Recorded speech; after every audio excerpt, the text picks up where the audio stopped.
Hello friends, Vivo Y69 charging பிரச்சனை. இது ரெண்டாவது பார்ட். இது ஆக்சுவலாக எடுக்கிறதுக்கு ஆள் இல்லை, அதனால் நானே எடுக்கிறதுனால தான் அது மாதிரி. ஸோ அந்த சப்போர்ட்டில் இருக்கக்கூடிய இந்த சிசியை தனியாக எடுத்தாச்சு.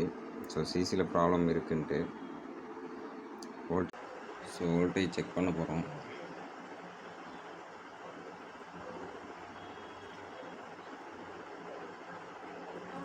.84 வருது.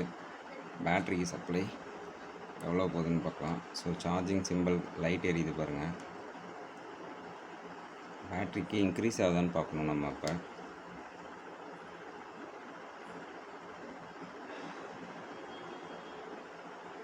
3.98, ஆக்சுவலாக 3.86 இருந்தது, இப்போ 3.98 இருக்குது.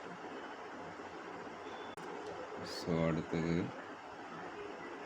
3.99 வந்துடுச்சு. ஸோ இதுக்கு ஒரு 30 செகண்ட் எடுக்குது. தேங்க்யூ.